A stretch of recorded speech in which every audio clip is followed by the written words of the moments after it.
Позавчера у нас прогресс был в нырянии. Рома начал закрывать глаза на команду. То есть до того, как я подую в глаза, он начал закрывать глаза.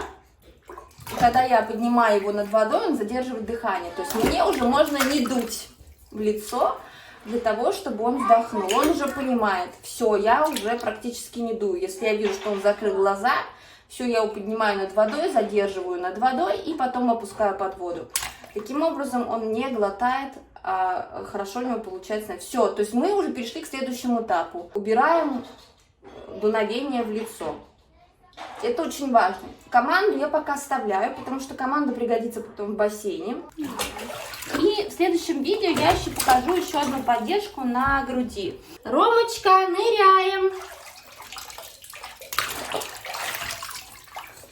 Все. Отлично. Даже я не дула. Давай еще раз попробуем. Ромочка, ныряем. Молодец. Вот, видите? Все. Отлично. Все, мы уже перешли к следующему этапу. Ну, по просьбе старшего брата, давай еще разок. Ромочка, ныряем. Вот и все. Течет у него, да? Течет сразу же. Течет, поэтому он откашляется, потому что когда он выныривает, у него течет еще по лицу, он вдыхает уже. Вот это все, что течет. Ничего страшного, все, это значит, все равно нырок получился. Он какой-то крепенький такой стал вообще, хороший. Голову держит хорошо. То есть можно брать из положения лежа, можно спокойно брать, голову уже не поддерживать. Вот, все, он такой мощный достаточно, у него... Может быть, ноги слабоватые, а вот корпус хороший. Я сейчас переставила штатив для того, чтобы вам немножко было виднее, как он плавает, ну и как мы занимаемся. Еще и разговор получился, поэтому мне вообще не очень проводки сегодня удобно делать. Совсем, точнее, неудобно. Оп. Оп. Вот так. Оп. Оп, оп, оп, оп. Оп, вот так. Вот, и перевернулись. Раз. Молодцы. Молодец. Хорошо. Все, отдыхаем. Можно, пока вот он отдыхает, чем хорошо, можно хорошо помыть. Все складочки, все подмышечки вот здесь, вот, да. Это правильно, что он работает ручками и ножками, это правильно. Для этого плавания существует. Только единственное, нужно покрепче держать, чтобы он не нырнул случайно. Будем сейчас толкаться. Давай, толкайся. Раз. Давай еще. Давай еще. Давай, вот так. Молодец, еще. Давай. Толкайся. Стопу вторую ставь. Да. Оп. Чуть-чуть толкнулся. И вы чуть-чуть толкнули. Давай. Еще. Еще. Раз. Вот так. И поплыли.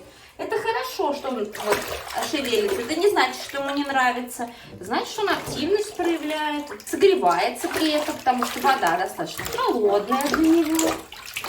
Я повторюсь, у нас 32-33 градуса. Ну, то есть я набираю 33. Пока мы начинаем занятия, пока занимаемся, конечно, за полчаса она уже снижается, бывает и до 31. Ну, условно, там 32 сейчас. Я уже вынимаю термометр, чтобы он не мешал. Ну, вообще вот 32-33 градуса это температура грудничкового бассейна. То есть грудничковый бассейн обычно 32 градуса. Редко 34. Это такие теплые маленькие ванны.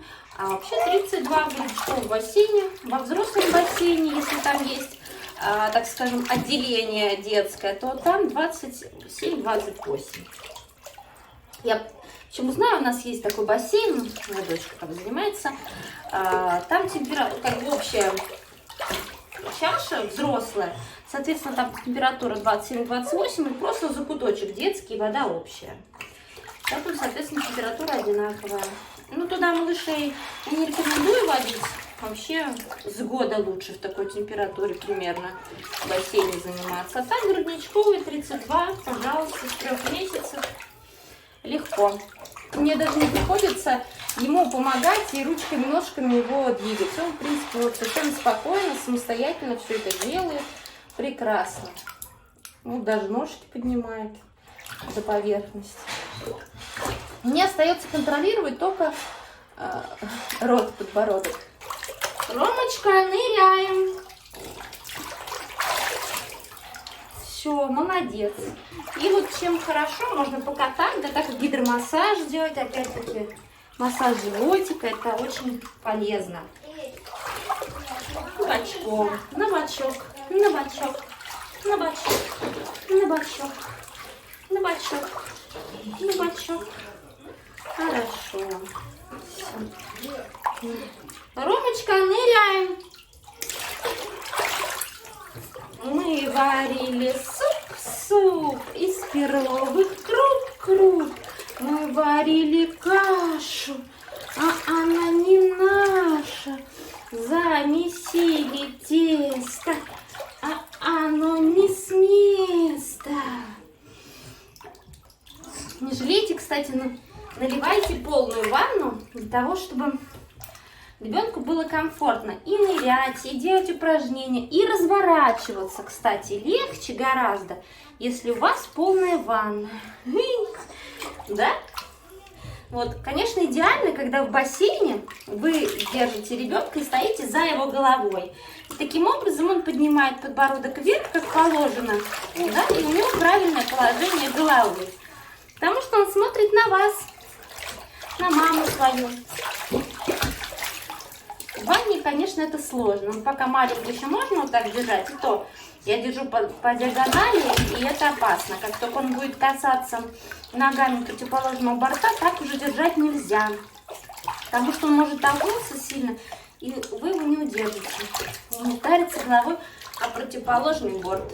Поэтому пока что еще можно. Но в бассейне уже, конечно, идеально. Потому что 3 месяца им становится тесновато в ванне.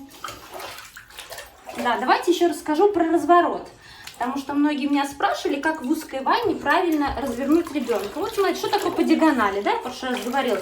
Вот вы его ведете, вот по диагонали. Раз, быстро здесь провезли, развернули. Опять ведете к этому углу. Видите, он лежит по диагонали. Раз, развернули. Все, опять он лежит вот так вот по диагонали. Раз, и развернули. Все. Это называется по диагонали. Если вы будете держать по прямой его пытаться развернуть, во-первых, он будет лежать поперек, что нельзя, да, в плане безопасности. Во-вторых, вы вот так не развернете, будет тесно. Поэтому по диагонали.